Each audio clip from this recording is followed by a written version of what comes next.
Hello everyone. তো এখন সকাল 9:30 বাজে। তো ছেলেকে এখন খাওয়াবো, আমি ভাত খাওয়াবো আর কি, ও স্কুলে যাবে।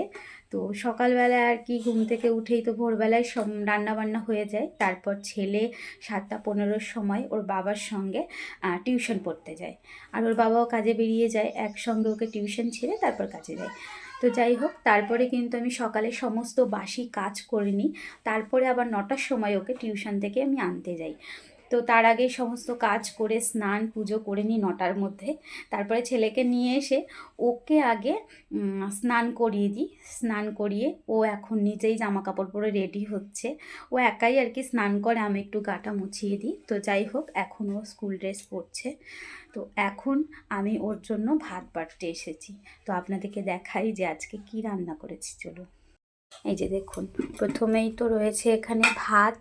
আমার বর কাজে নিয়ে গেছে, সেজন্য একটু কম কমই আছে। আর কয়েকটা রুটি করি সকালবেলায়, ওই 4-5টা মতন রুটি করি। তো যাই হোক, রুটিটা আর দেখাচ্ছে না, এখানে 2টো রুটি আছে। তো আমি পরে রুটি খাবো। এখন ছেলেকে আগে ভাত খাইয়ে স্কুলে পাঠিয়ে দিই তারপরে।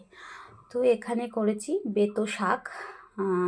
অনেকে বেথুয়া শাকও বলে, অনেকে বেলে শাকও বলে। আমার বাপের বাড়িতে কিন্তু বেলে শাক বলে, আর আমার শ্বশুরবাড়ি এদিকে দেখি বেতো শাক বলে।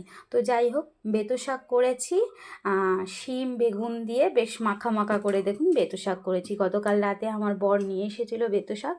তো যাই হোক, আর এখানে কিন্তু রয়েছে মানে গতকালকে রাতে ঘুগনি করেছিলাম রুটি দিয়ে খাওয়ার জন্য। তো ঘুগনিটা একটু বেশি করেই করা হয়েছে।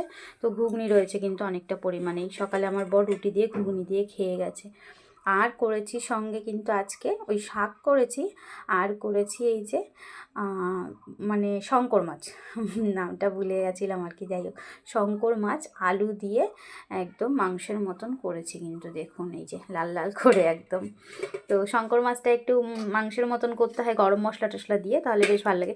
তো যাই হোক, এটা ঢেকে রাখছি কেন, ছেলের জন্য এখন ভাত বেড়ে নিয়ে চলুন। ওকে বলেছি ড্রেস পরে রোদে বসতে।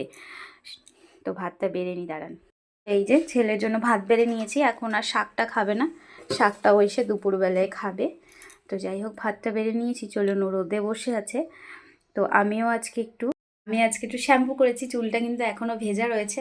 তো ওকে রোদে বসে খাওয়াবো, সঙ্গে আমার চুলটাও শুকিয়ে যাবে। এখনও কিন্তু অনেকটা সময় আছে স্কুলে যাওয়ার জন্য। তো চলুন, ছেলেকে আবার খাইয়ে দিই, দেখি রোদে বসে আছে কিনা। তো এই যে ভাতটা বেড়ে নিয়েছি।